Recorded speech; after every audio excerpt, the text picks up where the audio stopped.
যারা এখানে দাঁড়িয়ে আছেন 40, 50, 60, 20, 18, 25, 35 যত বয়সের লোক পেছনের জীবনের কথা চিন্তা করেন, যে জীবনগুলো কাটিয়ে চলে এসেছেন, চিন্তা করে দেখেন দেখেন আপনাদের মনে পড়ে নাকি নবীকে কোনো আলেমুলামা ছাড়া, ইমাম সাহেব আলেমুলামা ছাড়া নবীকে একা কোনোদিন সালাম দিয়েছেন? দেখেন তো ভেবে, বলার দরকার নেই, ভাবেন।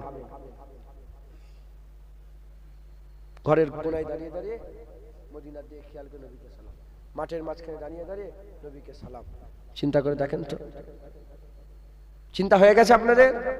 এবার বলেন হাল ভালো না খারাপ? জোরে বলেন। তাহলে আল্লাহ একটা স্পেশাল মালাইকা ফেরেশতা আমাদের সঙ্গে সাথী করে রেখেছে। আমার সাথে আমার মালাইকা ফেরেশতা আছে। এই যখনই সালাম দিলাম সুজা মদিনায় রাসূলুল্লাহকে পৌঁছে দিয়ে চলে এলো, আবার চলে এলো, ইয়া রাসূলুল্লাহ আসসালাতু আসসালামু আলাইকা ইয়া রাসূল, আবার চলে গেল। বিশ্বাস না করলে ঈমান হারা কাফের হয়ে যাবে। মাথায় ঢুকছে? হুজুর বলছে মানবে না মানে? মাথায় ঢুকছে? অতএব আর যেন মিস না হয়, প্রতিদিন নবীকে সালাম দেবেন। এক আল্লাহর ওলি দরিয়ার ধারে বসে আছে, নদীর ধারে, নদী আছে না আপনাদের এলাকায়? নদীতে পানি যায় না? হ্যাঁ, নদীর ধারে বসে আছে। কি নদী আপনাদের পাশে? ক্যানিং নদী, মাতলা নদী। মাতলা নদীর ধারে কথা হিসাবে বসে আছে আল্লাহ ওলি বসে আছে। আরেকজন জওয়ান বলে, বাবা क्या कर रहे हो? বাবা কি করছেন? বলে এই তো বাবা इंतजार। বলে किस किस किस चीज का इंतजार? किसের इंतजार করছেন? बोले बाबा बेटा मैं इंतजार कर रहा हूं कि पानी पूरा चले जाए, मैं इस पार से उस पार चला जाऊं। মানে নদীর পানিটা ওইদিকে যাচ্ছে তো একদিকে, এই পুরো পানিটা চলে যাক, আমি অপেক্ষা করছি এই পার থেকে ওই পারে চলে যাব। জওয়ান বলে আপনার মাথা খারাপ, আপনি পাগল হয়ে গেছেন। বলে কেন কেন বললে কথাটা? বলে পানি কোনোদিন তোমার মত হয়ে যায়, পানি শেষ হবে? বলে তাহলে তো দুনিয়া সব লোক পাগল। বলে কেন? বলে দুনিয়ার লোকেরাও বলছে হ্যাঁ দুনিয়ার একটু একটু ফিতনাটা কমে যাক, একটু ফাসাদটা কমুক, একটু দুনিয়ার সমস্যাটা মিটুক, তারপরে নামাজ পড়বো, দাঁড়িয়ে রাখবো, ইবাদত করব, মেয়ের বিয়েটা দিই, ঘরটা হয়ে যাক, সংসারটা হয়ে যাক, ওইদিকে এই হয়ে যাক, ওইদিকে ওই হয়ে যাক, তারপরে ইবাদত আমল করব, হ্যাঁ তারপরে পর্দা করব। মেয়েরা বলছে পর্দা করব। যেমন নদীর পানি কোনোদিন শেষ হবে না, দুনিয়ার ফিতনা ফাসাদও কোনোদিন শেষ হবে না। এর মাঝখানে আমাদের ইবাদত আমল জিকির করতে হয়। বলেন ইনশাআল্লাহ। কেবলা কোন দিকে? কোন দিকে? কই এটা? এটা যদি কেবলা হয় একটু ঘুরে এদিকে রাসূলুল্লাহ রওজা, চলতে ফিরতে হুড়ো হুড়ি লাপালাপি, এই ফিতনা ফাসাদ হুড়ো লাপালাপি হচ্ছে। আসসালাতু আসসালামু আলাইকা ইয়া রাসূলুল্লাহ, কলজে ফেটে যাবে। আসসালাতু আসসালামু আলাইকা ইয়া হাবিবাল্লাহ, আমার হুজুর শুনছেন, আমার রাসূলুল্লাহ শুনছেন, আর হুজুর জবাব দিচ্ছেন যা যা, তুই আমাকে বলছিস আমার উপর রহমত বর্ষণ হোক, যা যা, ওয়ালাইকাস সালাম আব্দুল্লাহ, যা যা তোর উপরও আল্লাহ রহমত বর্ষণ করে। ইমাম সাহেবের নাম কি?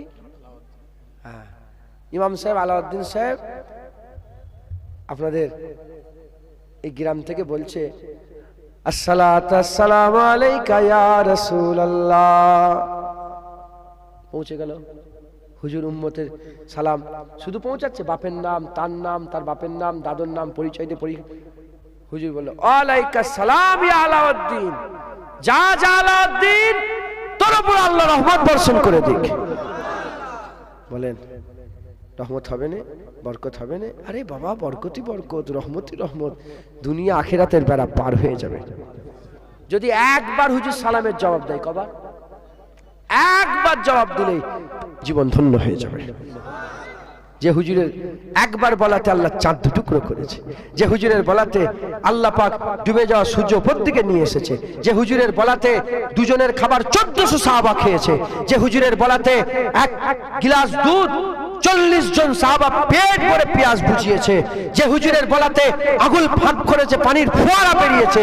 যে হুজুরের বলাতে ওমর মুসলমান হয়েছে। যে নবীর বলাতে আমার আল্লাহ কাবাকে কিবলা করেছে। সেই মুস্তাফা দো জাহানের বাদশা হাবিবুল্লাহ যদি বলে যা যা আলাউদ্দিন তোরে পুরো আল্লাহ রহমত বর্ষণ হয়ে যাক, আলাউদ্দিন তোমাদের ইমাম সাহেবের জীবন ধন্য হয়ে যাবে, আমাদের জীবন ধন্য হয়ে যাবে। জোরে বলেন সুবহান। মুসলমান বেশি বেশি করে আজকের পর থেকে নবীকে সালাম দিবেন, বলেন ইনশাআল্লাহ। আমার সাথে আসসালাতু আসসালামু আলাইকা ইয়া রাসূলুল্লাহ। মোমেনের ফাঁকা ঘরে ঢুকলে কি বলতে হয়?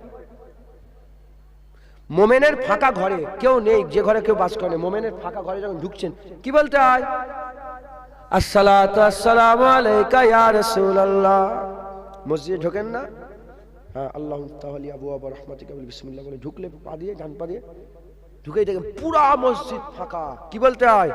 আসসালাতু আসসালামু আলাইকা ইয়া রাসূলুল্লাহ। পারবেন না? ইনশাআল্লাহ।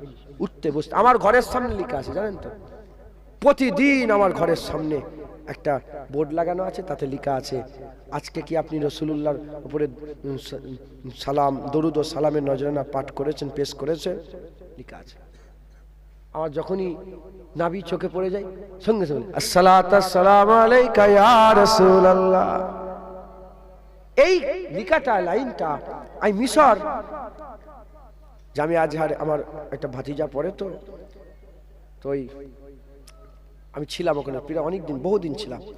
তো যাই হোক, তো ওখানে আমি একটা অটো চেপে ইমাম সাফি হুজুরের মাজার জিয়ারত করতে যাচ্ছি, থেকে অটোতে লেখা আছে আজকে কি রাসূলুল্লাহর উপরে দরুদ পড়েছেন, হুজুরের উপরে সালাতু সালাম পেশ করেছেন। আমার ভালো লেগে গেছে কথাটা, আমি দলিয়ে সামনে আমি দেখি সেবারে ভাঙরে জলসে যাচ্ছে এক জায়গায়, দেখে একজনের বাড়ির সামনে ওইরকম লেখা। তোমরাও যদি পরে লিখে রেখে দেবে ঘরে, যে প্রতিদিন যেন রিমাইন্ডার হয়, এমন কিছু করো যাতে আখিরাতের কথা প্রতিদিন মনে পড়ে, রসুলের কথা প্রতিদিন মনে পড়ে, আল্লাহর কথা প্রতিদিন মনে পড়ে। মাথায় ঢুকছে?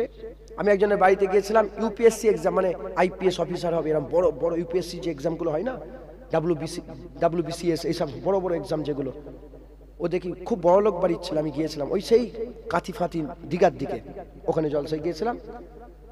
সেই লিখে রেখেছে ইউ ক্যান ডু ইট, লিখেছে নেভার গিভ আপ, নানা রকমের সব মানে নিজেকে ঠিক করার জন্য সব লিখে রেখেছে, বুঝতে পেরেছেন? আল্লাহ মাফ করেন, দুনিয়ার ব্যাপারে আমি বলেছি, আমি বলবো না। আপনারা কিছু একটা করেন যেন আপনারও আখিরাতের কথা সবসময় মনে থাকে। দরজার সামনে লিখে রাখেন, এই তুই কি মরবি নি, লিখে রেখে তোর মত হয়ে যাবে, মত ঘনিয়ে এসছে, দড়ি কেটে পড়লো বলেই কথা। এটা কাটছে, মাথা ঢুকছে। ইমাম গাজ্জালি কথা ভুলে গেলেন? বলেন বেশি বেশি করে রাসূলুল্লাহকে বলেন ইনশাআল্লাহ। আস্তে আস্তে গায়ে গায়ে বালাগালুল্লাহ বিকামালিহি।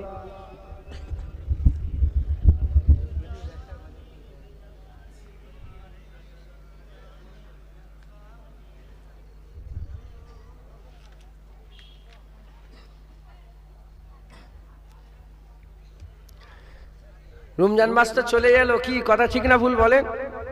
হ্যাঁ, আবার এলো রমজান।